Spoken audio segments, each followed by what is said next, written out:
एक बिहारी सब पर भारी। वैसे तो इस कहावत को यहाँ के टॉप IITians, IAS और IIM ग्रेजुएट्स अंजाम देते रहते हैं, लेकिन इतना टैलेंट होने के बावजूद कोई भी अच्छी इंडस्ट्री यहाँ पर आना नहीं चाहती है। यहाँ तक कि बड़े से बड़े उद्योगपति इन्वेस्ट करने से कतराते हैं। मुख्यमंत्री नीतीश कुमार का कहना है कि बिहार एक लैंड लॉक्ड एरिया है, जहाँ पोर्ट न होने की वजह से बड़े बड़े उद्योगी इस स्टेट से दूर भागते हैं। क्या नीतीश कुमार का यह स्टेटमेंट 100% सही है? यदि हाँ तो आप बिल्कुल गलत हो, क्योंकि इंडिया में और भी लैंड लॉक्ड स्टेट है, जैसे कि राजस्थान, पंजाब और हरियाणा, जो मेजर कंपनीज की पहली पसंद बनी हुई है। तो क्या है असली सच्चाई जिसके वजह से बिहार में मेजर इंडस्ट्रीज की अभाव है? चलिए डिटेल में जानते हैं। दोस्तों, अगर आपको ये वीडियो जरा भी इन्फॉर्मेटिव लगे तो एक लाइक कर देना, क्योंकि आपकी एक लाइक हमें बहुत ज्यादा मोटिवेट करती है। और यदि चैनल पे नए विजिट किए हो तो सब्सक्राइब कर देना। बिहार हमेशा से ही इंडस्ट्रियलिस्ट नहीं था। कुछ दशक पहले यह मेजर ट्रेडिंग सेंटर हुआ करता था। दरअसल अनडिवाइडेड बिहार में बहुत अधिक मात्रा में मिनरल्स मौजूद थे, इसीलिए बहुत सारी कंपनियां माइंस के नजदीक ही लोकेट होना चाहती थी, ताकि उन्हें रॉ मटेरियल्स की सप्लाई के लिए ज्यादा पैसा और टाइम नहीं खर्च करना पड़े। अब ज्यादातर इंडस्ट्री सिर्फ बिहार की तरफ ही जा रही थी, तो उस समय के प्रधानमंत्री जवाहरलाल नेहरू 1952 में फ्रेट इक्वलाइजेशन पॉलिसी लाए, जिसके वजह से कंपनीज को रॉ मटेरियल सप्लाई करने में जो भी खर्च होता था वह गवर्नमेंट द्वारा सब्सिडी के रूप में प्रोवाइड करा दिया जाता था। अब सब्सिडी मिलने के कारण कंपनीज कहीं भी लोकेट हो जाती थी। इसके अलावा बिहार में जो भी बची हुई इंडस्ट्री थी वे भी बैड पॉलिसी और दूसरे प्रॉब्लम्स की वजह से कोलैप्स हो गए। इस तरह से बिहार की ओल्ड इमेज वक्त के साथ डैमेज होती गई। लेकिन ध्यान देने वाली बात यह है कि पिछले 40 से 50 सालों में बहुत से राज्यों और शहरों में इंडस्ट्रियलाइजेशन हुआ है, जो पहले डेवलपमेंट के मामले में काफी पीछे थे। लेकिन सवाल ये उठता है कि फिर ये बदलाव बिहार में देखने को क्यों नहीं मिला? असल में इसके पीछे बहुत सारे रीजन है। नंबर 1, अनअवेलेबिलिटी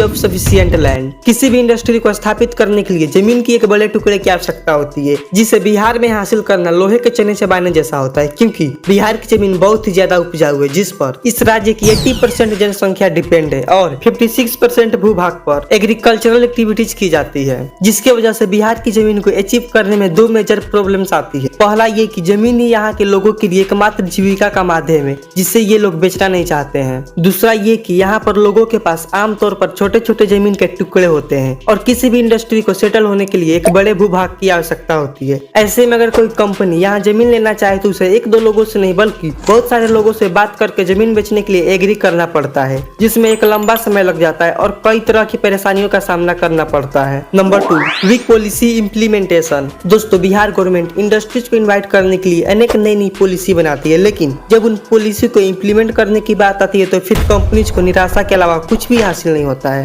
फॉर एग्जाम्पल 2015 में सीएम नीतीश कुमार ने पोस्ट प्रोडक्शन पॉलिसी की शुरुआत की थी, जिसके तहत पहले ऑनर्स को बिहार में फैक्ट्री स्टेब्लिश करनी होगी। उसके बाद बिहार गवर्नमेंट ऑनर्स को सब्सिडी या फिर अदर बेनिफिट्स प्रोवाइड कराएगी, लेकिन बिहार सरकार की रिकॉर्ड्स को देखते हुए किसी भी इंडस्ट्री को यह पॉलिसी अट्रैक्ट नहीं कर पाई, क्योंकि सन 2006 में नीतीश कुमार ने एक पॉलिसी इंप्लीमेंट कराया था जो इंडस्ट्रियलिस्ट के लिए काफी बेनिफिशियल था। लेकिन जितने भी कंपनियों ने इस पॉलिसी की आवेश में आकर फैक्ट्री को लगाया, उन्हें पछताने के अलावा कुछ भी हासिल नहीं हुआ, क्योंकि बिहार सरकार ने जो भी सब्सिडी प्रोवाइड कराने वाली थी वो इन्हें मिला ही नहीं। इस मामले में अनेक केसेस भी चले और 2010 में पटना हाई कोर्ट ने अथॉरिटी को इसके लिए काफी फटकार भी लगाई। कई कंपनियों ने क्लेम किया है कि कोर्ट का चक्कर लगाना और सब्सिडी के लिए केस लड़ना पूरी तरह से समय की बर्बादी है, इसीलिए जहाँ की पॉलिसी अच्छी हो वहीं पर फैक्ट्री लगाना ज्यादा सही होगा। Number 3, dirty politics. अगर बिहार के इतिहास के पन्नों को देखा जाए तो जब आरजेडी के प्रमुख लालू यादव सीएम हुए तब बिहार में क्राइम बहुत ज्यादा बढ़ गया था। जगह जगह दंगे होने लगे, यहाँ तक कि हालात ये हो गए थे कि रात 7 बजे के बाद लोग घर से बाहर निकलने में भी डरते थे, क्योंकि रास्ते में रोक कर उनको लूट लिया जाता था। गुंडागर्दी भी अपनी चरम अवस्था पे पहुंच गई थी